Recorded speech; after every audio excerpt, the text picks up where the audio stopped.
On progress under the social economic development pillar, my administration recognizes the centrality of the health sector in economic development and realization of fundamental human rights. An intergovernmental participatory agreement was signed, clarifying the roles of the national government and county governments in health service delivery. We have invested already some $40 million in 4 of our pilot counties, focusing on community and primary healthcare services, strengthened our health systems, including basic and specialized medical services. Additionally, advisory panels were constituted, providing expert opinion that informs plans for the rollout of our universal healthcare program, and we strengthened supply of medical and health commodities and utilization of the health services. On deepening public service rationalization for national and county governments, we implemented the capacity assessment and rationalization of public service, reviewed career guidelines for agencies, undertook organization reviews for public service institutions, reviewed the civil service grading structure, and developed a succession management strategy. On the quest for increased productivity, we note that we have increased and sustained investment in roads, energy, water, and water infrastructure, key to facilitating social economic development in our country. With regard to the economic governance and management, Kenya's macroeconomic performance remained broadly vibrant during the reported period. Real gross domestic product expanded by 5.4% in 2019, compared to 6.3% in 2018 and 4.9% in 2017. Unfortunately, growth fell in 2020 to 0.6%, reflecting the adverse impact of COVID-19 pandemic. However, gains between 2017 and 2019 and the projected economic rebound in 2021 testify to the progress made towards good economic governance and management. To support small and medium enterprises and inculcate an entrepreneurial culture and enhance skills development, my administration promoted industrial incubation training trained SMEs, linking them with markets and providing startup grants to our youth. The Industrial Cluster Program built industrial warehouses, established common manufacturing facilities, and enabled access to markets for various SME products. To address unemployment, my administration focused on promoting labor-absorbing sectors such as agriculture and the service sectors, and our labor productivity grew, an outcome attributed to increased investment in capital, technological progress, and human capital development. On the democracy and political governance pillar, let me start by saying our Constitution under Article 201A requires strengthening of our framework for civic education and public participation. Consequently, my administration has developed a civic education guidelines and a national civic education framework, in addition to providing technical support to establish civic education units.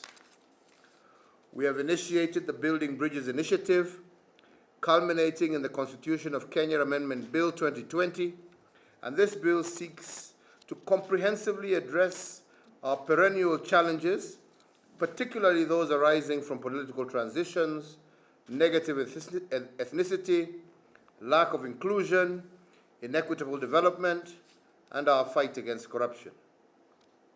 To strengthen regional peace and security, we have continued to support the United Nations Security Council and the African Union's peace and security organs to enhance peacekeeping, counter terrorism, violent extremism, and to address the nexus between climate change and security. Our interventions include consistent support for the revitalized peace agreement in South Sudan and the Somali transition stabilization efforts. Your Excellencies, ladies and gentlemen, Promoting a cohesive Kenyan society is a cardinal focus of my administration, and in furtherance to this, the National Cohesion and Integration Commission has forged strategic partnerships to manage things like hate speech. These partnerships have been instrumental in curbing political and ethnic intolerance that shrouded electioneering in previous years. Moreover, the Kenya National Commission on Human Rights continues to process complaints on alleged human rights violations and forwards reports to relevant institutions for action. It established an early warning response system during our 2017 election that deployed peace and cohesion monitors and social media monitors across Kenya.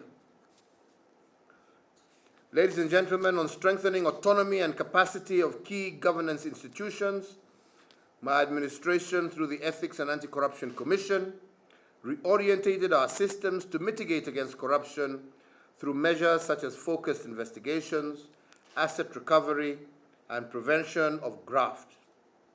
Increased citizen responsiveness is core to our strategy of strengthening integrity. In addition, my administration established a multi-agency task team in June of 2018, whose main objective is to enhance investigation and prosecution of mega-corruption and economic crimes. Reporting directly to my office and chaired by the Attorney General, this is part of a wider initiative creating cost-effective cooperation, collaboration, and coordination of law enforcement agencies. The APRM governance principle requires us to be accountable to ourselves, to each other as member states, and also to our respective citizens. And it is for this reason that I wish to highlight the progress that Kenya has made in implementing commitments made during the peer review session of January 2017. In 2017, Kenya became the first country to voluntarily submit herself to a second country review, which yielded the second country review report. We chose a second comprehensive review for two particular reasons.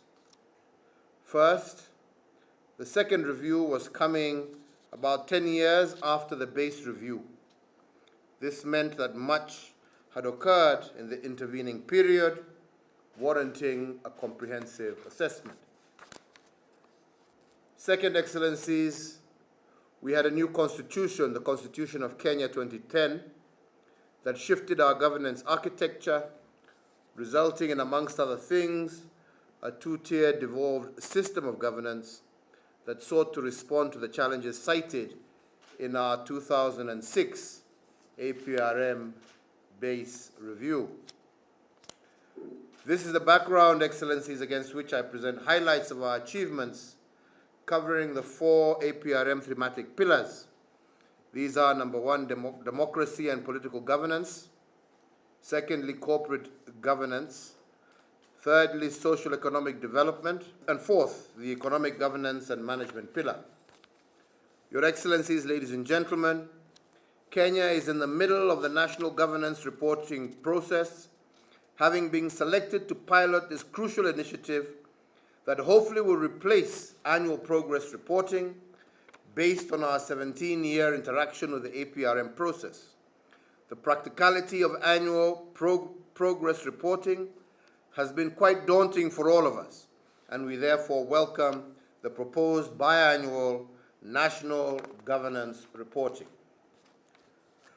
Your Excellency Chairperson, I confirm my administration's readiness to host the APRM targeted review mission that will assess governance of our Big Four agenda. We propose that it should also cover cross-cutting governance issues that are critical and which can provide useful lessons for the entire APRM fraternity. In closing, once again, Chairperson, I confirm my administration's commitment to the APRM system and reaffirm Kenya's commitment to meeting or hopefully exceeding the goals that we set ourselves and for which we are accountable to you and all our other peers. To address national security concerns, we have restructured and reorganized the National Government Coordination Framework and created more administrative units and strengthened police reforms, including reorganization of the National Police Service, and established a National Crime Research Center. To institutionalize good governance and capacity building for county governments, the Kenya Devolution Support Program was established. This intergovernmental forum seeks to foster transparency and accountability, as well as enhancing human resource management at the county level. On developing policies and strategies for increased participation of women and marginalized vulnerable groups, my administration continues to implement and publicize affirmative action programs empowering youth, women, and people with disabilities.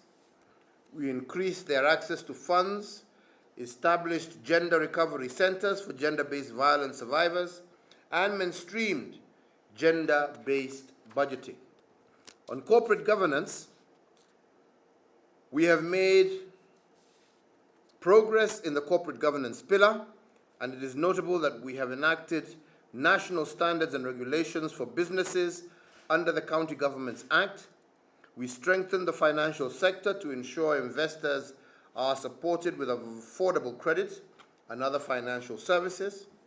And to enhance ease of doing business, my administration has introduced a new Companies Act, including a new insolvency and business registration service laws, in addition to the Huduma Kenya Secretariat rolling out Credit Reference Bureau services in selected centers across the country. The government continues to enforce existing laws relating to environment, employment, and labor. These measures have served to enhance harmony in the labor sector, and further, we have launched an interactive web-based Kenya Labor Market Information System linking job seekers to potential employers.